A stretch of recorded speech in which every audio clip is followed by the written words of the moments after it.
ito, hindi po. pa kami magsasalita. Simple.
That does not necessarily reflect the opinions, values, and policies of Radyo Natin. Radyo Natin shall not be held liable for any views or opinions expressed during this program. Pagkahatid ng impormasyon at kagandahan sa loob ng Occidental Mindoro Electric Program o Metro Hour. Paglilinaw sa mga napapanahon sa o Metro Hour. O Metro Hour. Magandang umaga po sa lahat ng ating mga tagapakinig. So, narito naman po ang programang Umeko Hours. Tutukan nyo po kami mula 11 a.m. hanggang 12 noon. So, bago po ang lahat, ako po si Mary Grace Dagdagan, Information Specialist ng Umeko. At kasama po natin ngayon ang ating Membership Development and Welfare Section Head, Ma'am Glory Pegran. Magandang tanghali po sa inyong lahat. Actually, sabi nga nila, maligayang pagbabalik. Welcome back! Ang saya-saya pala, no?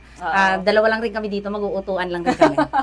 Mag-update ka tayo. Yes, mag-uutuan tayo na maganda, gano'n lang. Pero tamang impormasyon naman ang ibibigay natin sa kanila. Tama.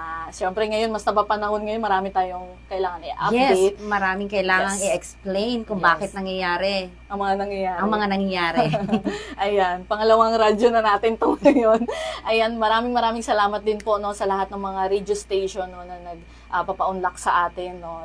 Siguro hindi lang na kaya pa ng schedule natin ngayon pero susunod natin yung iba para magpaliwanag no tungkol sa power supply natin. Yes. So, unahin ko na Ma'am Glo, no, yung status po ng power supply natin ngayon. Mm-hmm. So, tayo po ay kasalukuyang nagkakandak ng emergency manual load dropping. So, ginagawa po ang manual load dropping kapag kulang po yung supply at mataas yung demand natin sa kuryente. So, kasalukuyan po kasing mababa yung binibigay ng OMCPC, ng Occidental Mindoro Consolidated Power Plant sa Umeko, no? Nasa 30 megawatts lang po yung kanilang nagpo-provide pero ang demand natin ay nasa 33 na ngayon. So 3 megawatts ang kulang natin. 3 megawatts. So kahapon Ma'am Glo, no, 2 megawatts lang yung kulang natin. Mm-hmm. Kinuha natin siya sa Oriental pero kailangan natin mag-desincro kasi manipis na rin ang supply ng Ormeco. ng Oriental. So, ngayon, kasabay din siya ng Umeco, naka-red alert na din sila kasi mataas na rin po yung demand. So, ang dahilan po kasi niyan sa Occidental Mindoro naman po ay kulang po yung sinusupply no, ng OMCPC sa Umeco. So, sabi po nila, ang kanila pong ibang genset, actually medyo maraming genset po sila, ang naka-under corrective maintenance. Ibig yes. sabihin may mga sira, maaaring may sira po yung kanilang mga genset at kasalukuyan pong naka-maintenance at inaayos nila kasi baka may mga palitin pong pyesa, mga ganun po. Pero Ma'am Grace, originally, ilan talaga yung capacity nila na dapat sinusupply Okay. sa atin? Okay, ang contracted talaga natin sa kanila, Ah, ma'am, ang kontrata natin ay 37 megawatts. Kung nasusupply sana lahat yon, Wala tayo. wala tayong problema. Yes, opo. Okay. So, ang nangyayari kasi ngayon, Ma'am Glo, doon sa 30 megawatts nila na sinusupply, Mm-mm. wala pa dong solar. Okay. Yung solar po kasi nila ay hindi pwede natin siyang maging dependable kasi nga tuwing peak lang natin siya nagagamit. So, yung solar po ng OMCPC ay nasa 6 megawatts kapag naka-full load. So, Yes. kapag naka-full load po siya, habang ngayon po mainit, wala po tayong power interruption. Mm-mm. Kasi kaya niya na supplyan yung 33 megawatts. Pero minsan po kasi, kagaya nga po ng sabi natin, hindi po natin gawing dependable yung solar. Kasi nga kapag peak lang naman natin siya kailangan magagamit kasi nga mainit. No? So, magkakaroon po tayo ng manual load dropping kapag ganun po ang nangyayari. Kasi po minsan, kapag may cloud shading, yung biglang dadaan yung cloud sa may sa solar, natin. biglang bagsak siya, Ma'am Glo. Mm-mm. Biglang bumabagsak yung ating supply ng kuryente galing sa solar ng OMCPC. Pero, yun po ay kasalukuyan naka-full load din ngayon. So, sa ngayon, naka-full load po siya. So, sa ngayon, meron tayong manual load dropping o Meron. kaya yung scheduled, Yes. natin yan Apo. power interruption. Yes, Ma'am Glo. Tago 1 hour. Apo. Ma'am? Yan, ma-maximize po namin hanggang 1 hour. Mm-mm. Pero kahapon po kasi, inaabot minsan, Ma'am Glo, ng isang hanggang 2 oras. Hanggang 2 Opo. oras. Pero ang ginagawa po natin ng technical, no, nagdadagdag na lang sila ng feeder Mm-mm. para yung mga naka-schedule ngayon ay pailawan na pag Okay. after 1 hour. So, minimize naman po natin. Nagsimula tayo kahapon. Kahapon. Opo. So, regarding naman, ma'am, doon sa mga makina ng OMCPC, ang update po nila sa Umeco, kasi kahapon, Ma'am Glo, no, nagsabi na si GM Celso no, sa OMCPC na kailangan na nilang i-maximize yung bunker nila. Pero ang reply po sa atin ng OMCPC ay kasalukuyan po itong naka-under corrective maintenance. Corrective So, maintenance. yes. So, kaya, hindi rin po nila ma-maximize kasi 7 megawatts din yun, Ma'am Glo. Mm-mm. Kung madadagdag po kasi yun, Wala tayong problema. problema. Oo. So, nung nakaraan, nagkaroon tayong preventive maintenance. So, ngayon, corrective corrective maintenance naman naman. yung- Yes. yung ginagawa nila. Oo. Parang yung sa preventive maintenance nila, Ma'am Glo, parang Yun sa talaga, substation nila yun. annual din naman kasi ito. Yun na Apo. kailangan talagang gawin. Apo, yun naka-schedule talaga, Ma'am Glo. Schedule yun. talaga. Pero ito yung mga parang hindi natin inaasahan. Apo, Oo, hindi natin inaakala na magkakaroon ng ganito. Apo. At saka nasaktuhan pa na biglang tumaas po yung demand natin Yes. kasi mainit. ang Sobrang panahon. init. Alam mo ba, kahapon, parang pangalawa tayo sa pinakamainit. Mainit? Ay, Oo. grabe. Parang, hindi ko na rin nabasa kung ilang degrees tayo, pero pangalawa tayo. Oo, Grabe. minsan top 1 tayo. At least nagta-top tayo. Yeah. O, di ba? Kaya pala Kasi sa init lang. Oo. Kaya pala Oo. medyo nagagano na yung paningin mo. Oo, sobrang init talaga. Oo, sobrang init na. So, sa ngayon po, ginagawa natin ang paraan para hindi ma-minimize po. Kapag may excess power po ang Ormeco, kumukuha po tayo. Mm-mm. Ganon din sa Minolo, no? Kasi meron po, ang OMCPC po, meron silang replacement power galing sa Minolo. So, yun po, nagdadagdag din yun ng at least mga 1 megawatts, 1 to 2 megawatts po, no? Para makapag-supply dito sa atin. At Kaso sa kasi, Ma'am Minolo. Grace, hindi natin pwedeng asahan yun sa Yes. Ormeco talaga. Yes. Kasi even sila, Mm-mm. malaki na rin kasi yung demand nila. So, talagang expect talaga natin kapag summer season talaga, matindi yung gamit talaga natin ng kuryente. Yes, totoo po. Kaya, kailangan talaga Mm-mm. yung contracted capacity talaga sana, May no? bigay. May bigay Oo. para 37 yun. last year, nakaranas ba tayo ng manual load dropping? Parang wala, hindi. wala, Parang hindi, wala no? po. So, ngayon lang ulit tayo nagkaroon na to. Kasi biglang taas rin ang load natin. Madaming gumagamit. Alam mo, marami talaga. kasi mga consumers natin na nagre-relate dito yung sa pagmahal ng fuel. Oo. So, Ma'am Grace, may kinalaman ba yun? Dun Wala. sa pagmahal ng fuel? Wala pong kinalaman yung fuel Yes, natin. No? oo. Kasi tayo po ay nakasubsidize. Yes. Kung alam niyo po, tayo po, Mindoro Island ay subsidized po tayo ng NAPOCOR, ng National Power Corporation. So, pansin nyo po, doon sa power rates natin, walang nagbago. Yes. Marami rin nagtatanong. Marami kasing mga lumalabas mga fake news ngayon na dahil mahal yung fuel, magtataas tayo ng rates. So, Ma'am Grace, totoo ba na parang ikaw na yung gines ko dito, no? No, ako na yung nagtatanong sa iyo, no? Thank you Thank you sa pa-unlock ng aking invitation dito. Para radio program ko na to. Ikaw talaga yun. Parang ako na yung host. Hindi, pero kasi nandun kasi tayo sa information. So, maraming mga complaints and then mga queries yung mga consumers natin. Kung may kinalaman ba, na magtataas ba tayo? Dahil nga, yung fuel kasi natin, di ba, continuous yung pag-increase ng price. Yes. So, marami nagtatanong, magtataas ba tayo ng rate? So, lagi ko sinasabi, approved kasi yung rate natin. Yes, oo. At saka fixed siya, ma'am. Fixed talaga siya. Opo. Oo. So, kung may problema sa fuel, Ma'am Grace, hindi natin, yun ang problema ng consumer. yes, yan. oo. Dahil fix nga yung rate natin na yun. Kumbaga, yung binabayaran nyo po, hindi yun nagbabago. Maliban na lang po pag may system loss tayo. Yes. Yun Doon po lang talaga. naman, yun lang naman yung gumagalaw doon. System loss natin, yung VAT. Yes, yun lang naman. Opo, yun lang. Yung mga universal charges natin, kung merong increase na ipapatupad. May papel naman yun. Oo, may papel naman yun. At pinopost din naman natin yun. Yes. Pero as of now, wala po talaga, hindi talaga tayo nag-increase. Dahil Oo. fix po yung rate natin. Hindi tayo pwede mag-increase. Oo, hindi dahil sa Mataas fuel related talaga itong nangyayari. Yes. Oo. Kasi marami nagkakaroon tayo na ngayon ng power interruption na schedule na 1 hour. Marami nagsasabi dahil sa fuel to, dahil mataas na. So, ito po ay dahil sa corrective maintenance ng ibang genset ni OMCPC. Marami sila genset, ma'am eh. At saka malaki yung isa nilang naka-corrective maintenance. Actually, hindi ko pa kasi nakikita yung mahal. Nakikita ko lang kapag dumadaan ako doon, yung tatlong tubo na pataas. Ayun. Yun lang. Cooler ata yun. Yun ba yun? Cooler ba yun? Oo. Sabi ko, yun siguro yung tatlong genset. Hindi kasi, yung bunker fuel kasi ng OMCPC na tatlo, Yes. 7 megawatts kasi yun, tag-isa. So, yung isa po dun kasi na 7 megawatts, naka-under corrective maintenance. Okay. So, kung meron yun, wala naman tayo problema sa Pero supply. walang specific time? May binigay sila, Ma'am Glo. Yung sa okay. Samarica nila, ng mga genset, ang specific time nila para sa bunker ay April 10, hanggang April 10. So, kung magdadagdag sila ng DG2 sa April 10, babalik na tayo sa dati. So, ngayon ay 7. 7 pa lang. So, may 3 araw pa tayo. Yes. Yung mga high speed naman po nila, yung diesel, kasi mga yan, Ma'am Glo, back up, hanggang April 15. April 15. So, plus 5. So, hintayin lang natin kahit yung digito lang. Kasi yun. Para ma-meet yung demand natin. Kaya na yun i-meet. Yes. Pero alam mo, Ma'am Glo, yung demand natin ngayon, pataas na pataas. Kahapon, 32, ngayon 33 na. Ngayon 33 So, ang taas talaga ng load natin ngayon. So, siguro marami na rin establishment and sobrang init. Yes, Yan talaga. sobrang init talaga.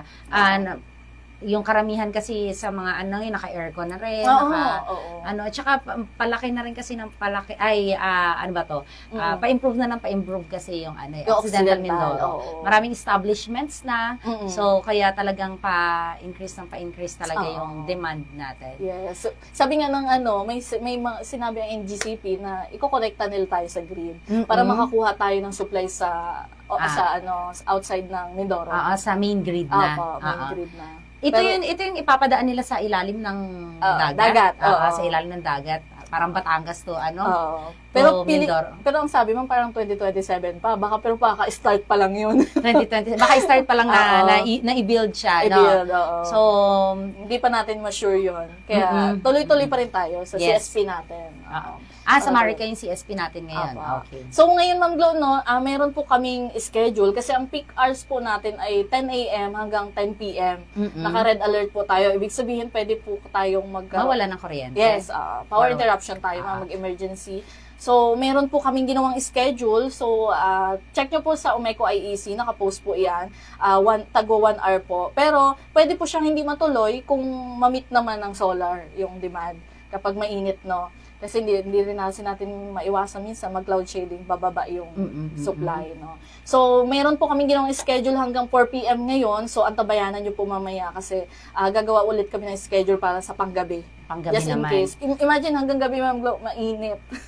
Hanggang anong oras ngayong natin? Yung load shedding natin? Hanggang alas 9 ng gabi. Hanggang alas 9 ng gabi. Yun po yung worst case scenario. 10 p.m. actually. Pero ang ginagawa namin hanggang 9. Medyo, So every 1 hour lang naman yung ano, Opo.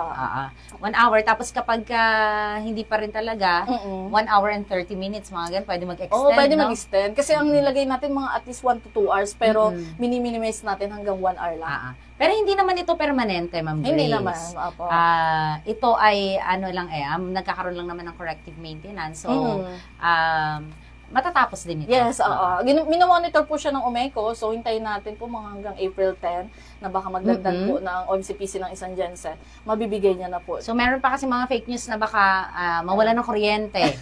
Wala. Diba? Maraming nagtatanong kasi sa akin, ma'am, mawawalan ba tayo ng kuryente dahil nagmamahal nga yung fuel? Meron kasi sa Facebook din na nagsasabi na mawawalan tayo ng kuryente. So, ilang araw na lang daw mawawalan na tayo ng magba-blackout na. So, nagpapanik din kasi yung mga consumers natin kapag ganun yung nakikita, ganun yung nangyayari. Na-appreciate ko rin yung mga nagtatanong. Sabi ko kasi, saan nagmula? Sabi ko kasi sa amin, walang sinasabi po na magkakaroon tayo ng malawakang brownout, ng blackout si Occidental Mindoro. So, ang lahat po kasi ng updates regarding sa power situation natin, makikita po yun sa Umeco IEC. Yes, yung page po natin, Umeco, tapos IEC. Doon po natin pinopost yun. Yung sinasabi po ni Ma'am Grace na schedule, power interruption, dun po sa manual load shedding po natin na nag-start kahapon, pinopost din po ito dun sa Umeco IEC. Yes, Dun sa page natin. Kasi hindi naman tayo pwede magpatay ng magkaroon ng load shedding tapos hindi natin na ipopost at hindi po natin na-inform yung ating mga consumers para po mapaghandaan din po natin. At saka po kung may mga news po regarding sa power supply natin, unan nyo po makikita sa Facebook page ng Umeco. Yes, hindi po sa mga Facebook ng iba. Kapag napapa-PMS nga tayo, 'di ba? Karapatan ng mga consumers na malaman kung ano yung nangyayari sa sa power situation natin. Dapat kasi well-informed yung mga consumers natin. Kaya talagang kailangan official talaga na yung official talaga nagmumula sa Umeco. At saka Ma'am Glo, tinatry natin hanggang kahit pa paano, yung maintindihan talaga ng consumer kasi medyo technical nga tayo sa kuryente. Ginagawa na lang natin yung mga madali nilang maintindihan. Yes, Pero hindi naman kasi natin, Ma'am Grace, maaalis sa sobrang init talaga. Ang dami po talaga ang dami talagang magrereklamo, no?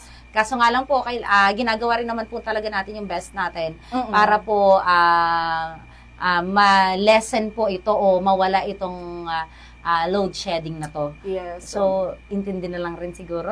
Pero monitor po natin at Yes, i-update po natin kayo, no? Yun, i-follow nyo po yung Umeco IEC Facebook page kasi from time to time po nag-update tayo sa consumer, no? Para alam po nila yung nangyayari, no? Deserve po nila malaman yung totoo. And hopefully, April 10, gumana or madagdagan tayo ng supply para ma-sustain at saka enough yung ating power supply para dun sa demand natin ngayon. Talagang alam natin matindi talaga ang gamit kahit ikaw, Ma'am Grace. Ang init talaga, Init talaga sa bahay. Kahit sa bukid, Ma'am. Ay, yung hangin kasi yung hangin mainit din kasi. So, follow po tayo, Umeco IEC. And then, pwede rin naman po pumunta sa Umeco. Dito sa MH Del Pilar Street. Barangay 6, sa likuran lang po ng PNB. Sa gilid ng PNB. Punta lang po sa office, sa information.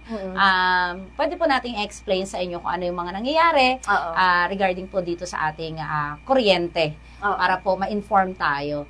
May karapatan din naman po tayo doon. At may mag-entertain naman po sa atin. Yes. So, ngayon ay ginagawa natin ang paraan para ma-minimize lang po yung power interruption. At saka napansin ko, Ma'am Glo, medyo marami pang nagbabayad sa atin ng kuryente sa office, para makalesen po kayo ng fuel at saka pamasahe. Yes, maka-help din. Online na lang po kayo magbayad. Sa GCash po, pwede. Pwede na sa GCash, PNB, Land Bank, ang dami tapos sa Senpay, Palawan Pawn Shop. So, pinrovide na yung mga means natin. Dati pangarap lang to na magkaroon tayo online payment. So, ngayon, nakakatanggap na tayo. Pero Ma'am Grace, alam mo ba, sa payment natin, sobrang laking percentage na nagbabayad sa online kesa sa mga offices natin. Ibig sabihin, laking help. Laking help talaga. Laking tulong, di ba? Laking tulong sa bawat isa na bayad tayo online. Lalo na yung iba, ma'am, nag-opisina, Oo, hindi oo. nalalabas. Oo, para hindi na pumila doon sa atin kasi nga nakabawas din naman talaga ng ng tao doon sa opisina, no? Oo. Kasi sobrang init din talaga ngayon kahit na naka-full load yung aircon doon. Parang sumusuko ng aircon, no? Yung aircon na lang ang susuko sa atin. Mainit na din ang mainit. labas. Kaya yun nga, isa rin yun na para makabawas din tayo sa gastos sa fuel, di ba? Tama. Gamitin na lang, i-grab na lang natin opportunity na makapagbayad tayo. Oo, mahal ng fuel ngayon. Oo, mahal nga. Sandaan ang gasolina ay dati nga yung 200 pesos wala pa dalawang litro. Oo. So kailangan natin mag-work. Kaya nga, talagang talagang kakayod. So Grace, mamaya marami pa tayong Yes. Marami pa tayo, ma'am. Ngayon, mamaya, after break po natin, no, i-discuss natin yung board election mo, ma'am, para sa Magsaysay at sa Santa Cruz. Magsaysayan Santa Cruz. Ngayong April yan. Okay, so I think magbabalik po ang Omeco Hour, makalipas po ang 5 minuto.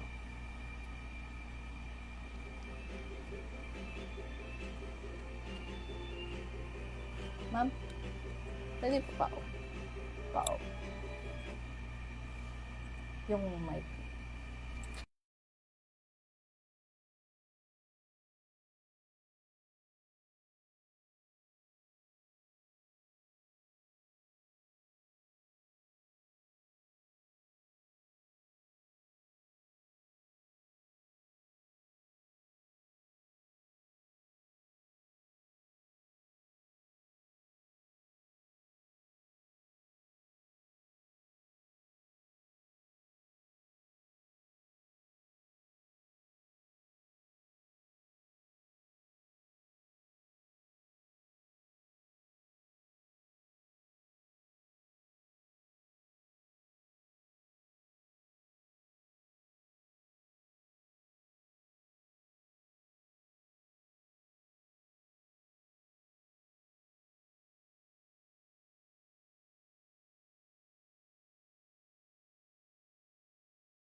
Nagbabalik po ang programang Umeco Hour. Ayan. So, bago po tayo mag-discuss no, ng mga Umeco activities, no, batiin muna natin, shout out natin yan. Unang-una si Sir Ricky de la Cruz ng 101.7 Radyo natin. Parang laging present naman si Sir Parang Ricky, present no? siya lagi dito. Ayan. Siyempre kay Ma'am Candy din, nandiyan siya.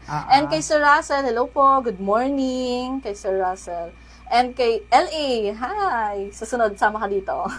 Pa-shout out din daw, Ma'am Glo. Ay, si syempre, Ma'am biyanan Myra. ko. Biyanan mo, si biyanan Ma'am ko yan, Myra. si Mama.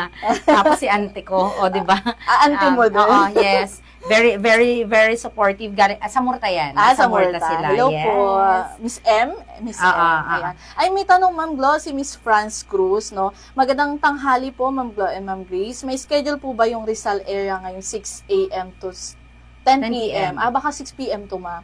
So, ang Rizal po ay mamaya pa po, no, bandang hapon, no. Maglalabas tayo, ng schedule. So, ang nilabas po nating schedule ay hanggang 4 p.m. pa lang po.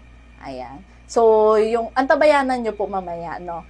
Pero ngayon, sa hanggang 4 p.m. Ay, ito na. Meron na pala sila, ma'am. Kasama na ang North Feeder, yung Rizal, at Kalintaan area mamayang 3 p.m. to 4 p.m. Yes. Yan po ay kung mataas po yung load lang natin. I-load shed po natin yan, manual load dropping. Just in case lang po, 1 hour. Yan pong Rizal. 3 to 4 p.m. po mamayang hapon. Kung sakali po natataas ang demand natin, no, at hindi siya kayang i-meet. Ayan.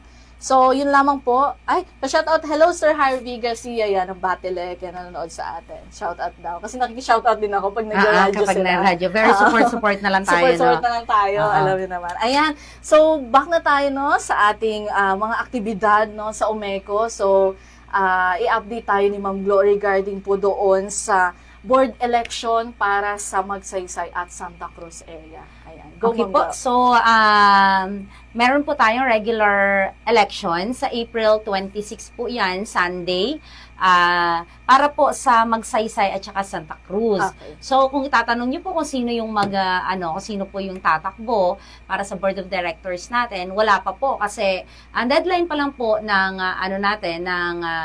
ng paghahain ng kanilang kandidatura o certificate ng kanilang filing.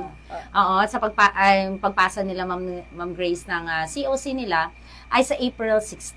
Okay. So malalaman pa lang po natin ng mga April 18 po. If ever magkakaroon po tayo ng kung sino yung mga kandidato po natin. Kung meron po ba tayong dalawang kandidato or more or lone candidate lang po siya. Okay. So sa lahat po ng lang po ito distrito po ng Magsaysay at saka ng Santa Cruz. Okay. So sa ngayon po, wala po tayong board of director ng Magsaysay dahil pumanaw po si Ma'am Mirna Magno. Okay. So nagkaroon po tayo ng mag-a-appointment po sana tayo, kaso nga lang po, wala pong qualified kasi na nominate. So, ngayon po, sa regular election, sana po magkaroon naman po tayo ng mga kandidato o sana po may tumakbo. Ano po ba yung mga qualification na to? Okay. Ang very lang naman po na qualification na to, ay kailangan po naka-attend tayo ng 2 AGMA for the past 5 years. For the past 5 years. Yes, okay. 5 years lang kung mula ngayon 2025, 2024, 23, 22, and 21. Noong 2020 at saka 2021 wala kasi tayo AGMA, so 2019. Okay. So, yun po. Kailangan po naka-attend tayo at least 2 po ng AGMA. Mula 2019. Yes. Okay. Bakit? Gaano ka-importante to? Kasi nga, kailangan yung tatakbo kasi na board of director, may puso eh. May concern Yes. sa Consumer. Umeco, sa consumers, 'di ba? Kung sa process sa process and also dun sa may concern talaga doon sa ating cooperative. Yes. So, pangalawa po na isa rin sa importante po dun sa qualification ay kailangan po graduate siya ng 4-year course. Okay. Oo. College graduate din Yes, talaga. yes. Kasi ito yung nagmumula po kasi ito sa may election guidelines sa SINEA. If ever po na government employee tayo o kaya kahit na po yung may mga trabaho tayo, wala naman po problema, pero kailangan po nasa salary grade 15 lang po tayo. Hanggang 15 lang. Yes, So, oo. okay. Kapag salary grade 16 kasi hindi na tayo. Hindi na pwede. Oo. Okay. So hanggang dun lang po tayo. Okay. And then, syempre, kailangan po good standing tayo. Wala po tayong utang kay Umeco. Okay. Mga bills for the past 3 months. Kasi i-screen po natin yan. Hindi po tayo nahulihan ng kahit anong illegal. Okay. Ano ba, kapag sinabi ba illegal, ano ba yun? Illegal reconnection, nag-jumper tayo, o kahit anong mga illegal na ginawa natin, no? Na nahuli tayo ni Umeco. So, hindi rin po yun na pwede. So, and then kung may asawa naman po tayo, pati po yung mga metro na pangalan sa asawa, since conjugal yun, at saka joint membership po kasi yun, i-check din po natin. Kailangan din po, cleared din po si asawa. Okay. Dapat wala din siyang case. Yes, oo. Hindi rin kasi dapat siya naputulan. Meron kasing provision doon na, na yung disqualification ng spouse ay disqualification din nung applicant. Okay. So, kailangan po, clear din si spouse. Hindi rin dapat siya naputulan. Ma'am. Hindi rin dapat. Ilang buwan ba, ma'am? 3 months. Within 3 months. Ayon po doon sa, actually dati, kasi yan even surcharge sana. Okay. Kaso nga lang, nagkaroon ng amendments. So, ini-screen naman po yan. Okay. So, may mga screening committee tayo kung kung mako-comply naman niya yung nandun sa mga sa guidelines natin, election guidelines. So, Yes. papasa magiging qualified naman po siya. Okay. So, sa lahat po ng mga taga-magsaysay, alam ko naman po na naaabot ito ng kahit saan pa, no? Na mundo. Ang Facebook naman kasi, even kahit nasa Amerika ka, di ba? Oo. Pero hindi pwede mag-file ng COC yung nasa Amerika, ha? Dito lang. Dito lang. Sa lahat ng taga-magsaysay, and also po sa Santa Cruz. Santa Cruz po kasi ang ating board of director dyan ay si Sir Francis J. Servando. Siya po ang ating board president sa ngayon. kasalukuyan. So, magkakaroon po ulit tayo ng election. So, tingnan po natin kung mag-file ulit si Sir Francis J. So, sa lahat ng taga-magsaysay and then sa Santa Cruz, na qualified naman po, pwede po kayong pumunta sa opisina dito po sa MSD office, dito po sa main, and also doon po sa MAPSA, para po makahingi po kayo ng mga checklist na kailangan nyo i-provide, and then yung kailangan nyo pong fill upan na COC. Isa pa pala, Ma'am Grace, na importante, hindi po tayo tumakbo ng kahit anong electoral position nung nakaraang eleksyon. Ibig sabihin, hindi ako lumaban bilang konsehal. Yes, nung nakaraan. Ano ba yung lately latest na election? Na election, yung ito lang yata. Congressman. Yes, yung mga ganon. Kasi ang barangay naman natin ay sa October, di ba? Okay. So, kailangan po hindi talaga siya tumakbo. Manalo o matalo. Manalo o matalo. Sabihin na talo man siya o kailangan po hindi siya tumakbo. Kailangan wala siya sa list ni COMELEC. Okay. Ganun yung kailangan niya. Marami po kayong mga kailangan i-provide na mga documents, syempre. Pero po, kumuha na lang po kayo doon sa MSD office. Hanggang April 16 po yung pagpa-file. Tatanggapin po namin hanggang 5 p.m. Okay. Kasi po 17, magi-screening na po tayo. Okay. And then April 26, yun po yung ating election day. Na mismo. Okay. Mag-a-announce tayo kung saan yung lugar ng ating na pagdadausan po ng ating eleksyon sa Magsaysay at saka Santa Cruz. May tanong lang ako, Ma'am Glo. May age limit ba? Yes, hanggang 21 to 70 years old. 21 to 70 years old. Oo. So, dapat the day ng election, 70 years old. Oo. Filing. Filing pala. 70 na siya. Oo. Okay, pwede pa pala yun. Pwede ka pa? Siyempre. Pwede pa. At saka, Ma'am Glo, dapat Filipino nationality. Yes, of course. Kailangan tayo ay dugong Pinoy. Yun talaga. So, dugong Pinoy dapat. Dugong Pinoy dapat. And 21 to 70 years old. Yes. May mga requirements pa na iba, pero pwede naman i-discuss. Yung mga requirements naman niya, mga NDA clearance, police clearance, yung mga ganon. Diploma, syempre, kailangan mong patunayan na na 4-year course ka, 4-year graduate. So, tsaka any course ba yan, ma'am? Any course? Basta 4-year Basta 4-year course. Yes. Resident ka ng mismong distrito mo for 2 years. For 2 years. For 2 years lang naman. Okay. So, kailangan mo siyang patunayan. So, residency lang. Residency. Paano mo papatunayan na Filipino ka? Birth certificate mo. And then, yung AGMA mo, kami na yung magre-release ng certification if ever meron kang 2 Agma. Agma. Ganun So, from 2019 hanggang kasalukuyan. Mm-mm, Hindi from- nakasama yung ngayon kasi wala mauna pa. yung election. Mauna election, April 26. Kasi once declare sila na nanalo na April 26, ang oath taking nila ay sa May 31. Okay. Alam mo yung May 31, Ma'am Grace? Yan na. Yun yung Annual General Membership Assembly Yes. natin. Ganda ng Agma pasok. na. Di ba? Yan ang pinaka ang ganda ng pasok. Yung Agma po, meron po tayong sama-samang pagtitipon ng lahat ng member consumer owners ng buong Occidental Mindoro. So, buong Occidental Mindoro, meaning po, may 3 po tayong venue. Okay. Ang una po, yan po ay dito sa Marica, dyan po sa Divine Word College, Dyan yung tayo. gymnasium. Last year kasi doon din natin Doon dinaos. tayo, okay. Okay, sa Sablayan po ay doon naman po sa Siburan Hall. Okay. And then doon sa, sa Mamsa Mamburao. area, sa Mamburao, ay yung sa Capitol. Capitol Okay. Training Center. Okay. If I'm not mistaken Tama, po. ma'am. Provincial Capital. Yes, training center. 3 po yung venues natin. Ngayon po kung magtataka po kayo, ay marami na rin po nagtatanong, bakit meron dun sa office ni Umeco, bakit ano yung mga, doon, nakapaskil na, nakalagay na mga e-trike, E-trike, e-bike. yung mga ganun, kung ano po yung mga nakalagay doon. Yun po yung natin, prizes natin para sa raffle. So, sino entitled dito? Siyempre po ang ating mga member consumer owners na nagpa-register.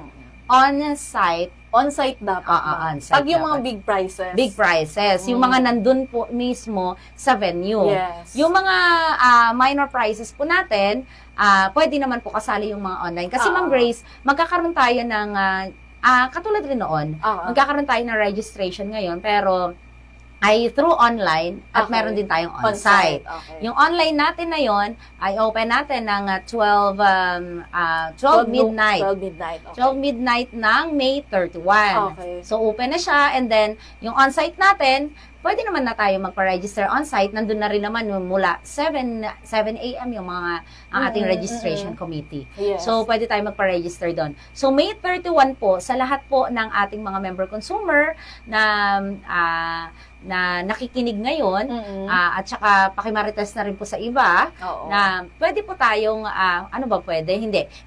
Iniimbitahan po namin kayo na dumalo at makiparticipate po doon sa ating Annual General Membership Assembly. Ano bang meron dito bukod po sa raffle? Isa rin po naman kasi sa maganda talaga yung raffle. Ang saya-saya rin, manalo ka na yan. Nung nakaraang taon nga, di ba? May naglulumpas sa'yo pa dahil nanalo siya. Na sobrang saya. Yes. Bukod po doon, meron po kasi tayong mga reports na per department kasi yun. So, malalaman po talaga natin yung operation po mismo ni Umeco. So, pwede rin po tayo doon na magtanong. Yes. Magkakaroon tayo ng open forum. After nung proper na program natin, pwede po tayong magtanong doon. Yes. Pero kailangan kasi doon sa pagtatanong, kailangan ikaw ay bona fide member consumer. So, ibig sabihin nung nakapangalan sa iyo yung kuryente mo. Yes, opo.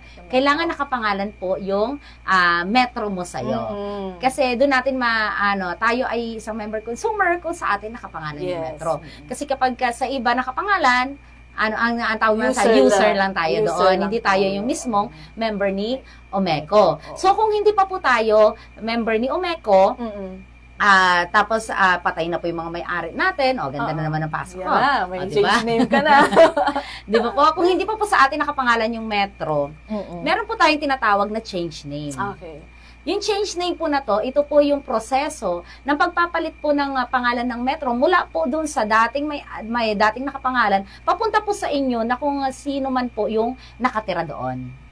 Okay. So, kaya nga po nagkakaroon kami ng programa sa bawat barangay na nagre-request sa amin na doon na po namin kinakandak yung PMS, yung application on-site, and then yung payment po. Yung one-stop shop ba yan? Yes, one-stop shop na ng change name. Kasi Ma'am Grace, bakit tayo nag-one-stop shop? Ito ay malaking tulong na rin sa bawat barangay dahil meron tayo, na-extend yung moratorium natin. Okay. Maganda, hanggang December. Supposed to be po kasi ang babayaran ni consumer kapag nagpapa-change name ay yung 1 month na consumption niya. And then yung 75 pesos na membership fee since magiging bago siya. Tapos may VAT pa syempre doon. So total po 'yun ng yung 1 month mo at saka 86.27. Halimbawa kung ako hindi po 1,000 ako, ma'am. di 86.27. Sabi mo 87 na. Yun sakali ang babayaran ko. Yun sakali. pag nagpa-change Pero name. dahil may moratorium ang ating board of directors na hindi tayo maniningil ng guarantee deposit, Okay. ang binabayaran lang po na nagpapa-change name ay yung 87 pesos. Yung membership fee. Yung lang, membership fee lang ma'am. po. Okay. And then, ang maging gastos lang nila doon, yung pagpapa-notaryo. Okay. Yun Kasi hindi tama. natin pwede sagutin yung notaryo. Notaryo, Kontrata po kasi yun, so kailangan notaryohan. Tama. Anong requirements? Sa requirements po natin, kailangan po, since magiging bago ka member, 11:50 na pala. Oo. Ang dami Nagulat ako. natin discuss. Okay, sige. Go Ano lang. na lang po ito? Una po, kailangan mo ng pre-membership seminar. Yes. Pangalawa po, yung SOA mo, yung reading mo, monthly. Pwede yung updated po. Pwede yung official receipt mo or kahit yung reading mo lang. Yung statement of account po natin. Pangatlo po, yung picture mo, 1 by 1, Mr. and Mrs. Okay. If ever... May nameplate pa ba yun? Tinatanggap na rin naman namin kahit wala. Okay. Okay, kung wala pong Mr. o kaya walang Mrs., kailangan po magpakasal. Hindi naman Paano ganun. mag-single, Oo, ma'am? mali pala. Ay, mali. Ganun. Oo. Kailangan po 1 by 1, kung may asawa po, Mr. and Mrs. 1 by 1 okay. ID picture. Tapos po, panguli po yung proof po na kayo na po yung may-ari. Okay. Ang pinaka ano po dito, halimbawa kung nakikita nyo pa yung may-ari ng metro nyo, authorization lang po niya. Halimbawa Okay. si Ma'am Grace po ang may-ari ng metro, Okay. ako yung nasa bahay, sinasabi, magsusulat lang si Ma'am Grace na ako si Grace, pinapayagan ko na ilipat ang metro kay Glory Fest sa kadahilan ng nabili niya na ito, Yes. o kaya sa kadahilan siya nang nakatira dito. Okay. Pipirmahan lang po ni Ma'am Grace, attach niya lang po yung photocopy ng valid ID niya. Okay. So, yun po yung pinakamadali. Mabilis. Oo, mabilis lang. Mabilis Pero lang. kapag nasa America na siya, nasa Manila, hindi nyo, pero may contact pa kayo, pwede po na send through Messenger. Tapos print Inaano na lang. naman po natin yun. And then, basta po may authorization. If patay na po, death certificate po, and then authorization po nung legal na tagapagmana. Kung ang asawa po ay buhay pa, authorization po nung asawa na pumapayag siya ilipat ang metro, and then death certificate. Okay. Kung patay na po dalawang mag-asawa, death certificate po nila, tapos authorization po ng mga magkakapatid. Lahat dapat sila, ma'am. Siguro kung 10, maganda po sana 9.5. Ay, May kalahati. may kalahati. Sige po, kahit kalahati lang po Kalahati na lang, oo. mahingian po natin ng authorization. Tapos yung iba, ma'am Glo, sabi, may nag-inquire sa amin. Minsan, siya, yung isang kapatid nasa malayong lugar. So, ang sinasabi na lang namin, pwede naman mag-messenger. Pwede po messenger. Wala naman pong problema. I-print na Yes. lang po. Basta po permado at saka po merong valid ID Yes. na naka-attach doon para po patunayan na siya po ay nag-authorize po talaga. Ngayon, kung wala na po talaga, patay na lahat, hindi nyo na makita, pang ilang sali na sa inyo, ang gagawin na lang po natin, affidavit. So, Okay. dati po, affidavit, pinapagawa po natin yan sa abogado, kaso po, nagkakamali minsan yung mga, Ay, ganun. napapabalik natin. Meron po na tinulungan na lang rin po natin ang ating mga MCOs, yung mga application po natin, sa labas po, ay sa likuran po na yon, meron na pong nakalagay doon na yung mga pagpapatunay. Okay. So, i-assist naman namin. Okay. I-assist naman namin kayo. Kung gusto niyo po magpa-change name na, pumunta po kayo sa office para po ma-assist po namin kayo kung ano po yung kailangan gawin. Mas maganda po yun na sa inyo nakapangalan ng metro. Hindi lang po dahil agma, dahil po sa raffle. Kundi po, para po yung karapatan ay nasa inyo na. Yes. Oo. Nakasanitize pa tayo. Yes, no? oo. Malaking tulong po ito, lalo na po sa ating na magkakaroon po tayo ng sanitation. Totoo, ma'am. Kasi Oo. minsan, ma'am Glo, nakakalimutan na ipalipat. Alam mo yung, minsan may kailangan sila